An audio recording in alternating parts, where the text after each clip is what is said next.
Hey guys, it's another week, and you're going to want to hear this one because everyone tells us all the time that Apple devices. I use an Apple because it doesn't get attacked, it doesn't have any viruses. Well, Chris has got some news for us this week that kind of changes all that. Well, I mean, to be fair, they've had 13 zero days this year. So, uh, yesterday, Apple released a patch for literally everything except for Apple TVs. So, if you have a watch, you have an iPhone, an iPad, a MacBook, a Mac Mini, whatever Mac you want to call it, uh, they patched a zero click. So, zero clicks are the holy grail of hacking because they can load things like NSO Group's Pegasus spyware without you doing anything. You receive an iMessage with an image in it that's specially crafted, and boom, your phone now is just bleeding information out to people, or your computer in that case. And just to confirm, Chris, this isn't something they even had to click on. No, it's zero click. Yep, you just receive it. You don't do anything with it. So even if you don't even click on the message, as soon as that image is previewed in the background, yeah, you're pretty much done. Now, are you a target for somebody to load NSO spyware on your phone? Probably not. If you're a CEO, politician, journalist, maybe. It really just depends on how it is. Pegasus spyware is usually sold to governments, so that's something to think about. But if this got out, it wouldn't just be about loading that. It could be about loading anything, and they can take over the phone. So they get full root access. Apple patched it. They fixed that. Weird that they didn't put it out as a rapid security response. I feel like this is one that was already being exploited in the wild. They should have pushed it out, so it should have been a forced update overnight. But Right. they didn't. They kind of backed it up and just made it just an update.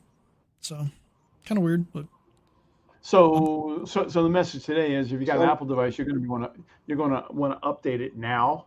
yep. Just drop everything and do it. It's not optional. I mean, it depends, right? Like, what's your risk tolerance? Do you just want to roll the dice and just say, "Hey, somebody can just send me a message and hack my phone"? Then no, go ahead, live without patching it. But for the most part, yeah, everybody should patch it. Like I said, as it gets more as we get further down the line, and you don't patch it, there'll be other exploits that will come out for it. So you never know what somebody could do. So yeah, patch your phones, patch your iPads, Macs. Your Apple Watch will automatically patch if you do it. But yeah, it's 13 for the year. So rough year for Apple. We could talk about a lot of vendors though and having rough years with vulnerabilities. Hey, Chris, do you think there's any reason that Apple's had a few more this year than usual? Is it just market share or just kind of the environment in general? I think they're just getting targeted more now because just the level of, I mean, Androids get targeted too. We just don't hear about it as much just because there's so many of them around the world. Apple's just being used. Yeah, popularity. I mean, look, in the United States, there's only two phone brands, right? Like only two phone OSs you can have. Apple, iOS, or Android. Or my flip phone. You're not still rocking the BlackBerry? Oh, your flip phone's Android too. Come on. Yeah, most of them are. So, but no, I think the market share. I think the market share in the United States specifically is split almost 50-50. It might be a little bit more iPhone. I haven't looked, but I know around the world Android is far more used just because Android's cheaper for a lot of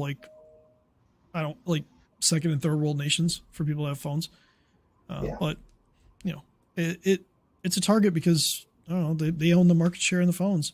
And the thing is, they share a lot of code in between iOS, which is run on iPad OS too, and Mac OS. So when an exploit comes out that affects one, it's almost always going to affect something else, especially with the way that they're doing these. So that's why they have to patch your MacBook, even though what the target would be might not be your MacBook.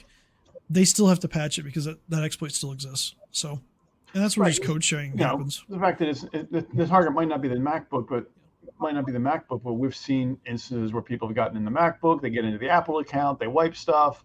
These guys are just a pain in the ass. Yeah, I mean, it's just something that we just have to be careful of. I mean, Microsoft had a zero click earlier in the year with Outlook. You received an Outlook email and they could do certain things on your PC. Now that was limited to what they could actually do. And in most cases, they couldn't really exploit it fully. But it just goes to show you, if you can get a zero click where you don't have to have the user do anything, that, again, holy grail. Like, So you were winning at that point. Yeah, you don't even have to look at the picture on some of those. It's just a You just got matter to receive of it. receiving it. And it exists. So patch your stuff. patch your stuff. So Mike, Apple has issues today. Microsoft had a huge thing that we're talking about in the green room with the signing certificates, which a lot of people don't even know what signing certificates are, and so let's explain public cryptography really quickly in a really simple example. I think this is the easiest way to do this. If I want to send something securely to Matt or Bob, in public cryptography, there's something called a public key, and it's pretty simple. You sign into your bank account, you know their public key, so you encrypt everything that you're doing with that public key. Okay, so Matt has a public key, Bob has a public key. I send them a message, I encrypt that message with their public key. They have the private key. They're the only ones that are supposed to be able to decrypt that private key, decrypt that message with that private key. Now, if they lose their private key, guess what? Any message I send to them could be decrypted by anybody. And in Microsoft's case, that's kind of what happened. It's not quite the same, but they lost a signing key that if they signed something with that key, it was automatically trusted inside their environment. So it was like a private key, and that is not ever supposed to get out, ever. You don't want to lose your private key. That'd be like you taking your car keys and just dropping them in a parking lot with a picture of your car, the license plate, and then your home address on there, and saying, please don't break into my house and steal my car. Well, Chris, I think that's the way the encryption works. But why? What does a private key and what do the keys and certificates really mean to PC users and the apps that are running on there? It's all about security, right? So the reason that in this case the Microsoft signing key was very important for tokens. When you go to sign into like a Microsoft application or any application on the web, it gives you a token so you don't have to sign in constantly. What they were able to do is that token that you receive in your browser that you don't really ever see, they were able to forge those. So they were able to create tokens that weren't real, but they were signed by a real Microsoft key, and they were allowed to bypass things. And this is how the Secretary of Commerce of the United States had her email read. And certain government organizations had their email read. And this is Storm 00558. It's a Chinese advanced persistent threat, APT, that is basically a nation state. So China helps run this organization. And Microsoft did a deep dive on... Now, this all originally happened in June. They found it in July. They patched all this, but they had to do a deep dive and try to give the government and just people in general, like, how did this happen? And the story behind it's wild. Like, Microsoft published an article detailing this and how highly isolated and restricted production environment they have, and the levels of failure are just wild. So I think we just start at the top and say, okay, they had a server that had that signing key on it, and it crashed. That environment had no internet access, so hacking that from the internet was not possible. Okay. Right? It happened in April of 2021. That server crashed. Microsoft has an internal policy that when a server crashes like that, they want to debug why it crashed.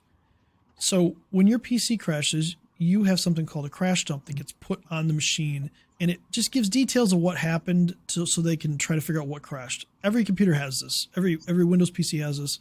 If you have a level of crash dump.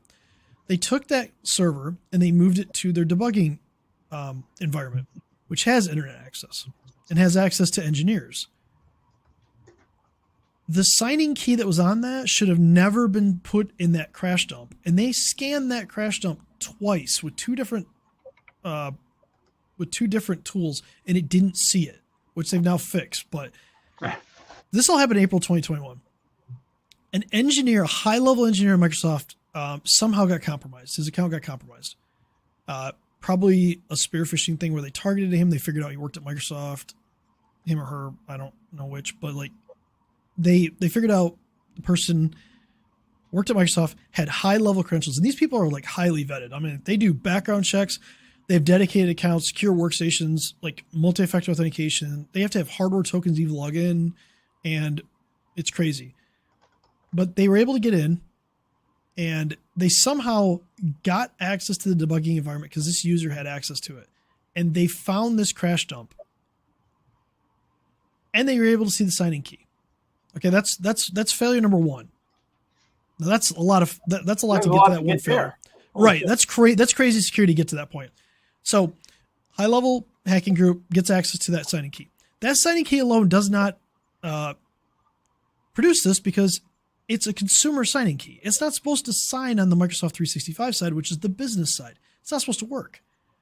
Well, Microsoft found out after this that they had a flaw in their logic for validating those tokens that are signed with that signing key. And unfortunately, that was allowed after a change that happened actually in 2018. But the only way that can be exploited is if you had a Microsoft signing key. So hackers got the signing key. We don't know how long they had it because Microsoft doesn't keep security logs forever. And they don't. Log retention is a thing, and they don't tell you how long they keep their logs, which is probably important because you don't want people knowing how long you keep your logs. But they don't know when they got the key. So sometime between April of 2021 and let's say probably early 2023 at the latest when they would have got this, because of the sophistication of this attack, they got that key. They somehow figured out that key, they could sign tokens on the business side and get into people's email. They could forge these tokens and get into their email. Then they had to pick targets. They picked government targets for the most part in like bigger organizations. I think there was like 25. I might be a little off of that, but there was like 25 organizations, including government entities, that were hit during this. Microsoft's patched all this, but this is their postmortem. All of this had to happen. So this is like you had to be highly talented, highly sophisticated, and then you had to win the lottery to get this all to work. And it just happened. All the circumstances came about. Everything worked. They were able to get access to this. And it's absolutely crazy how patient they were on this. But, and this just shows you how in certain situations, if it's a big enough target, they will be very patient, they will be very meticulous, and they will get access at some point. Even with all of the security in place. That's not to say that you should just give up and say, oh my God, if they can do this to Microsoft, they can do that to me. That's not what we're saying. What we're saying is like Microsoft had crazy security and now it's better. They have fixed all of these issues and it's now better than it was. So is there a danger with using consolidated technology like this, like putting all your eggs in like a Microsoft basket or an Amazon or a Google basket? Sure, there's a risk, but to get to this point is insanity. Like this is crazy how many things had to fall in line for them to be able to do this. Very rare. Microsoft's going to speak probably to Congress about this at some point, or to the government at least, because they did get government access. But out of this, we get more security logs for everybody out of Microsoft because they're like, we need to, because we couldn't have even seen this. Only certain levels of Microsoft could even see the security logs that were kind of shown that this was a compromise. We all get that coming up here in September. I think it's towards the end of September where they're going to release this. So, wild story. A lot of that data, but they just haven't been sharing it, right? I mean, Matt and I are going to go buy Powerball tickets tonight because we're going to win the Powerball. Because, quite frankly, if they can pull this off, we can win the Powerball. There you go. Yeah. Yeah. All right. Well, I guess Powerball's tomorrow technically because it'll be Saturday. But like, I'll buy the tickets today. You want to go Mega Millions too? I think we can double it up. We can win both. Why not? They hit once. Let's try to hit twice. Yeah. So your business is not going to be this sophisticated.